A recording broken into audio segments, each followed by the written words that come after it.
Existe um momento muito específico em que a paralisia emocional se revela. Não é quando você está confuso, não é quando você não sabe o que quer. É justamente o oposto. É quando tudo está claro demais. Você já entendeu a situação, já analisou, já conversou consigo mesmo em silêncio centenas de vezes, e mesmo assim, nada acontece. Os dias passam, a decisão continua ali, parada, ocupando espaço na sua mente como um ruído constante. E quanto mais o tempo passa, mais difícil parece mover qualquer coisa.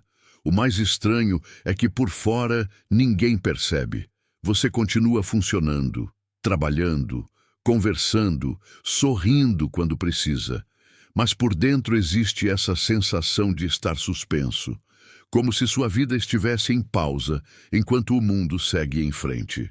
E em algum momento surge a pergunta que machuca mais do que deveria. Se eu sei exatamente o que preciso fazer, por que eu não faço? Essa pergunta costuma vir acompanhada de julgamento. Você começa a duvidar da própria força, da própria maturidade, da própria coragem. Compara-se com outras pessoas que parecem agir com tanta facilidade.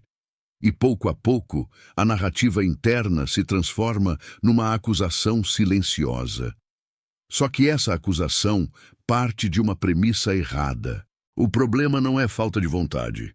O problema não é preguiça. O problema não é incapacidade. O que está acontecendo com você tem lógica, tem estrutura, tem raízes profundas. E entender isso muda tudo. Paralisia emocional não é sobre não querer agir. É sobre querer agir e, mesmo assim, sentir o corpo inteiro dizer não. É um estado em que a mente aponta uma direção, mas algo muito mais antigo assume o controle. Um sistema de defesa que não fala com palavras, mas com sensações. Aperto no peito, tensão nos ombros, cansaço súbito, desconexão. Ou, ao contrário, ansiedade intensa demais para se mover. O cérebro humano aprendeu, ao longo de milhares de anos, que algumas situações exigem ação imediata e outras exigem imobilidade total. Quando lutar não é possível e fugir não é seguro, o organismo congela. Esse mecanismo salvou vidas no passado. O problema é que ele continua ativo hoje, mesmo quando o perigo não é físico, mas emocional. Uma conversa difícil.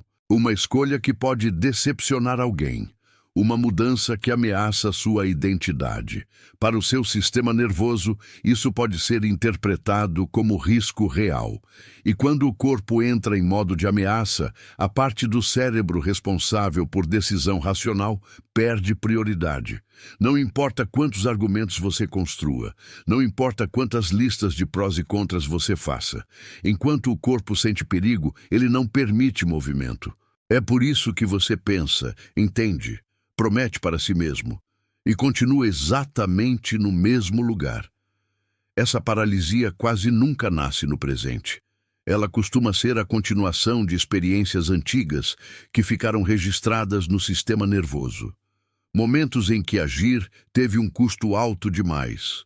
Pode ter sido uma crítica constante, uma humilhação, uma rejeição, uma perda emocional que deixou marcas. Mesmo que hoje você saiba racionalmente que não é mais aquela situação, o corpo não trabalha com lógica. Ele trabalha com associações. E basta algo lembrar vagamente aquela experiência para o alarme disparar. Outro fator silencioso é o esgotamento. Decidir cansa. Escolher cansa. Sustentar escolhas cansa ainda mais. Ao longo do dia, você gasta energia decidindo coisas pequenas sem perceber. Quando chega o momento de decidir algo grande, emocionalmente carregado, seu sistema já está no limite. E o cérebro, tentando economizar recursos, escolhe a opção que exige menos gasto imediato: não agir, ficar como está. Em muitos casos, isso se mistura com perfeccionismo. Não o perfeccionismo estético, mas o existencial. A crença de que você precisa se sentir absolutamente pronto antes de agir, seguro, confiante, sem medo. Só que esse estado simplesmente não existe. A verdade é desconfortável, mas libertadora. Ninguém age sentindo-se totalmente preparado. A sensação de prontidão quase sempre vem depois do movimento, não antes. Esperar por ela é uma forma elegante de continuar parado. Com o tempo, a paralisia cria ciclos. Você evita agir. Depois se sente mal por não agir. Para não entrar em contato com esse mal-estar, evita pensar no assunto. Mas a situação continua ali, drenando energia no fundo da mente. A tensão aumenta. E quanto mais tensa a situação fica, mais difícil se mover. Outro ciclo comum é o da ruminação. Pensar repetidamente sobre o problema dá a ilusão de controle, como se pensar fosse uma forma de ação. Mas não é. Pensar sem agir mantém tudo exatamente onde está. Aqui está um ponto crucial. Você não sai da paralisia emocional apenas entendendo mais. Porque ela não é, na essência, um problema de pensamento. Ela é um estado do sistema nervoso. Enquanto o corpo estiver em modo de ameaça, a clareza não se sustenta. Por isso, o primeiro movimento real não é resolver o problema. É criar segurança suficiente para o corpo permitir ação.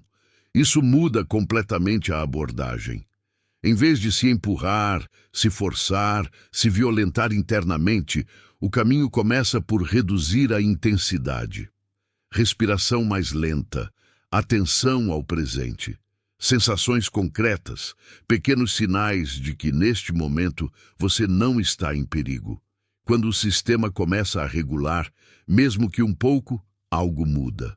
Não surge uma solução milagrosa, surge espaço. E espaço é o que permite escolha. A partir daí, o tamanho da ação importa mais do que a ação em si. A paralisia não reage bem a grandes movimentos. Ela reage a gestos mínimos, a menor unidade possível de avanço. Algo tão pequeno que o corpo não interpreta como ameaça. Não é tomar a decisão final. É escrever uma frase, abrir um documento, dar um passo que quase não parece um passo.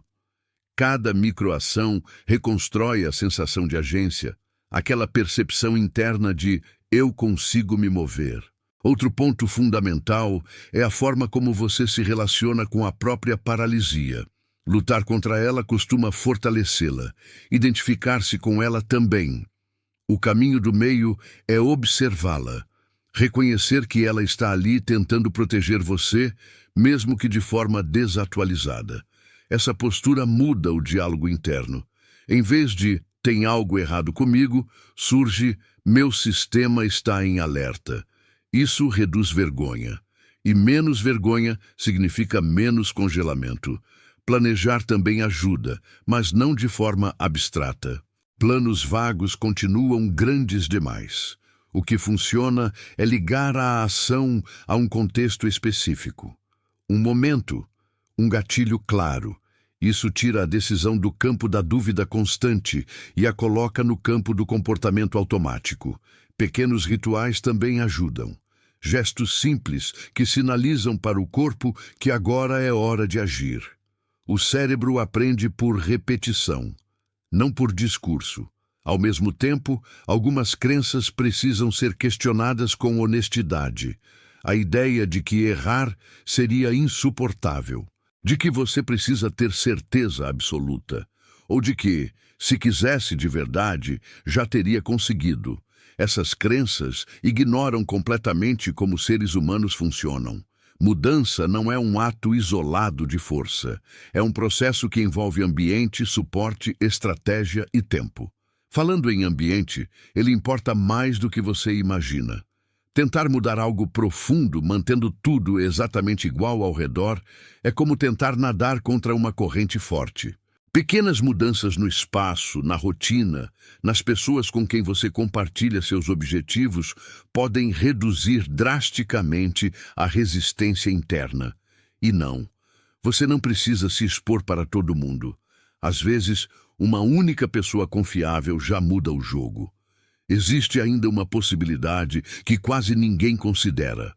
Em alguns casos, a paralisia não é o problema, é o sinal. Quando ela aparece apenas em uma área específica da vida, vale escutar com atenção. Talvez não seja falta de coragem, mas um conflito profundo de valores. Talvez o corpo esteja dizendo que a direção considerada não é a correta. Discernir isso exige silêncio, não pressão. Romper a paralisia uma vez é importante, mas desenvolver uma nova relação com a ação é transformador. Trocar perfeição por progresso, culpa por curiosidade, violência interna por autocompaixão, registrar padrões, ajustar estratégias, experimentar. Não existe fórmula única. Existe um processo vivo. E talvez o ponto mais importante de todos seja este: clareza não precede ação. Na maioria das vezes, a clareza nasce do movimento. Pequeno, imperfeito, compassivo. Ação cria informação.